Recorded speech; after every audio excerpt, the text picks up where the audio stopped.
आते हैं सहयोगियों पर। पहले मैं बिहार से शुरुआत करना चाहूँगा। बिहार से ही सबसे ज़्यादा सहयोगी भी है। बिल्कुल, बिहार से एक ओबीसी कोटे से कैबिनेट मंत्री बनना लगभग तय है। अब यह कौन होगा, नीतीश कुमार खुद होंगे या कोई और, यह देखने वाली बात होगी। समय आने पर यह पता चल जाएगा। इस बारे में जैसे ही मुझे और जेडीयू सूचना के मिलेगी। जो ये मंत्री हैं ललन सिंह और रामनाथ ठाकुर, इनका कामकाज कैसा है केंद्र में?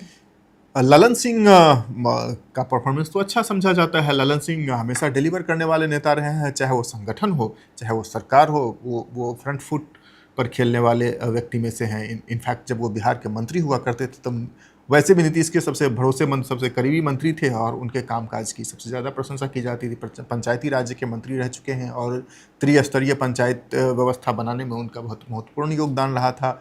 बजट एलोकेशन से लेकर उसके इम्प्लीमेंटेशन तक पर उनकी नज़र रहती है। तो उनके कामकाज को स्टील के विभाग में है अभी अच्छा समझा जा रहा है।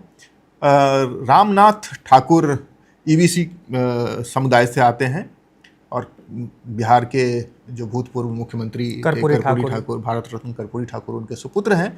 उसी का लाभ उन्हें मिलता रहा है। प्रदर्शन के मामले में कहे तो वैसी डिलीवरी उनकी नहीं रही है, नहीं विकास के मामले में अपना उनका संसदीय इलाका है, हालांकि अभी तो राज्यसभा से हैं, लेकिन ऐसा कुछ देखने को नहीं मिला है।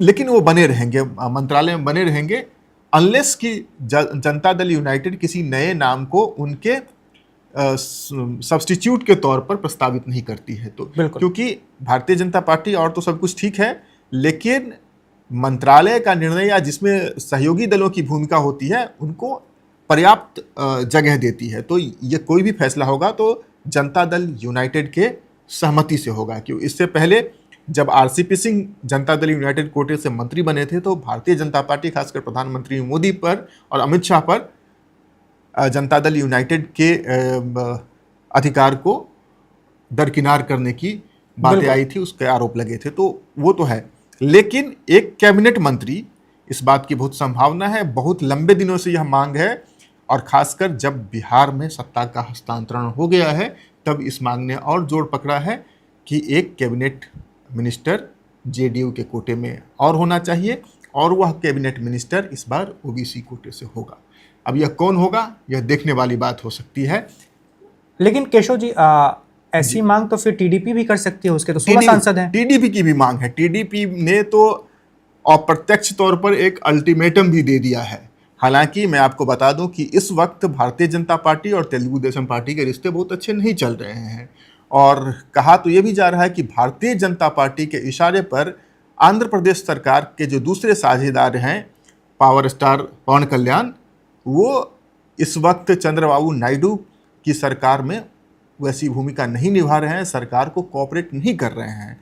पिछले दिनों में भी जब उन्होंने कैबिनेट की बैठक बुलाई थी नायडू ने, तब पवन कल्याण नहीं गए थे। उसी से नाराज होकर चंद्रबाबू नायडू ने केंद्र सरकार को अल्टीमेटम भेजा है।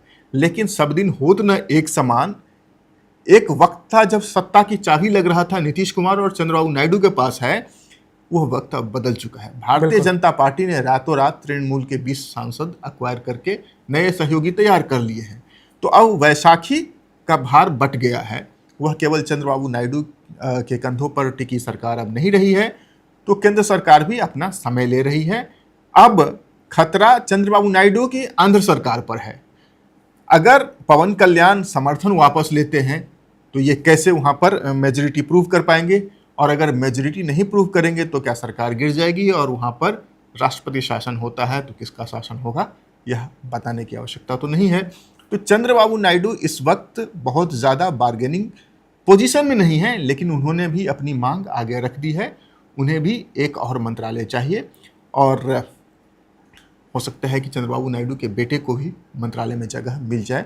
भारतीय जनता पार्टी ऐसे उपकार करती रहती है सहयोगी दलों पर। तो ये एक बिहार की बात हो गई, एक दक्षिण की बात हो गई।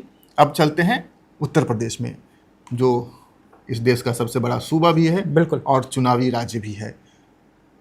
जयंत चौधरी का कद बढ़ना तय है, क्योंकि उनकी चुनावी अनिवार्यता भी है भारतीय जनता पार्टी के लिए। खासकर पश्चिमी उत्तर प्रदेश में जयंत चौधरी निर्णायक हो सकते हैं। जिस प्रकार 2024 के लोकसभा चुनाव में अखिलेश और कांग्रेस ने हाथ मिलाकर भारतीय जनता पार्टी को उनके मांद में जाकर पटकनी दी है, वो इंटिमिडेटिंग जरूर है भारतीय जनता पार्टी के लिए। भारतीय जनता पार्टी ऐसा कोई भी काम नहीं करना चाहेगी जो रिस्की हो। पश्चिमी उत्तर प्रदेश की जो डेमोग्राफी है उसमें आज भी एक फैक्टर है जयंत चौधरी, बिल्कुल।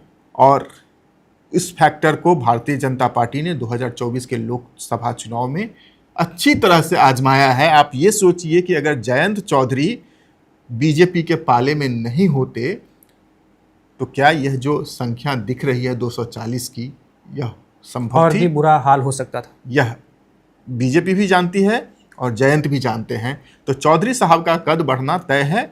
अब उन्हें विभाग कौन सा मिलता है यह देखना होगा। संभावना है कि उन्हें भी कुछ अच्छा विभाग ही मिलेगा जिसके यूपी के चुनाव में भूमिका हो सकती है। बिल्कुल।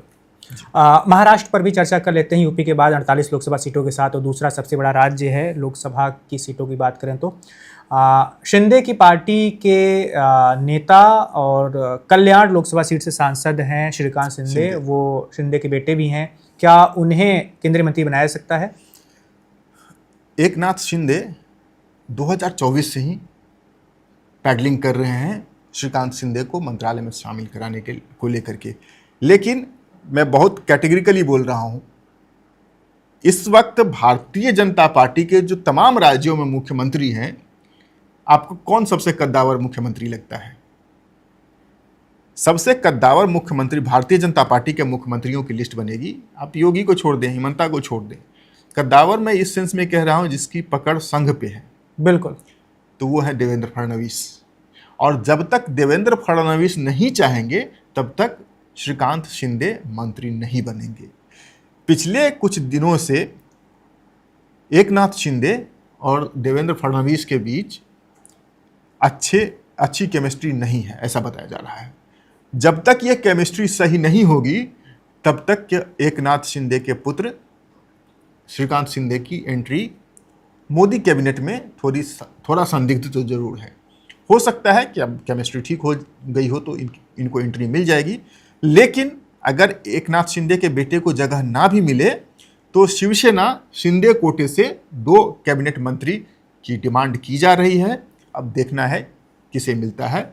एक श्रीपद नायक की बात हो रही है कि उनको एलिवेट किया जाए, अभी तक वो राज्य मंत्री ही हैं, उनको कैबिनेट में लाया जाए, ऐसी बातें चल रही है। बिल्कुल। अब 2 और दलों की बात कर लेते हैं बातचीत के आखिरी चरण में। आपने बात की थी टीएमसी के जो 20 लोकसभा के सांसद हैं उनमें से किसी को मंत्री तो बनाया ही जाएगा। क्या काकुली घोष दस्तीदार मंत्री बनने जा रही हैं? और 7 राज्यसभा के सांसद जो आम आदमी पार्टी के आए थे बीजेपी में, उनमें भी क्या किसी को मंत्री पद दिया जा सकता है, जैसे कि राघव चड्ढा? राघव चड्ढा को लेकर के संभावना तो है। जिस तरह से उन्होंने भारतीय जनता पार्टी में आने से पहले भारतीय जनता पार्टी के लिए बैटिंग की और पंजाब में चुनाव भी है, तो राघव चड्ढा को कोई भूमिका दी जा सकती है, राज्य मंत्रालय में उन्हें जगह मिल सकती है। देखना पड़ेगा, लेकिन क्योंकि संभावना यह भी जताई जा रही थी कि जो संगठन में फेरबदल होने वाले हैं उनमें अगर युवाओं को तरजीह दी जा रही है तो राघव चड्ढा भी एक प्रोमिनेंट यूथ फेस हैं जो आम आदमी पार्टी में बहुत ज़्यादा कामयाब रहे हैं, बहुत लोकप्रिय रहे हैं, भारतीय जनता पार्टी के पाले में आ गए हैं, तो बीजेपी उनका इस्तेमाल करेगी संगठन में। बहरहाल संगठन में उन्हें जगह नहीं मिला है, संभव है कि सरकार में उन्हें लाया जा सकता है। राघव चड्ढा के चांसेस हैं, लेकिन कोई भी चांस हमेशा 50-50 ही होता है। बिल्कुल। टीएमसी के बारे में? टीएमसी से देखिए, बंगाल से ऑलरेडी मिनिस्टर हैं इस वक्त केंद्र में, तो मुझे नहीं लगता है कि टीएमसी के किसी नेता को फिलहाल मोदी मंत्रिमंडल में जगह मिलने जा रही है। टीएमसी से जो 20 सांसद निकले हैं, अभी उनकी विश्वसनीयता नहीं परखी गई है। बिल्कुल। और यह बहुत जल्दबाजी होगी। हालांकि उसमें काफ़ी कद्दावर नेता हैं, योग्य नेता भी हैं।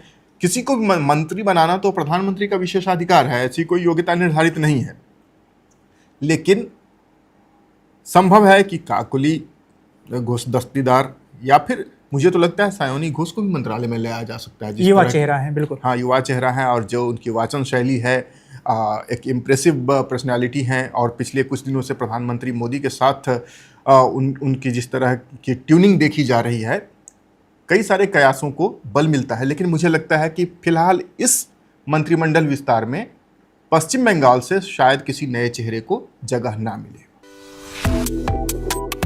Subscribe to One India and never miss an update. Download the One India app now.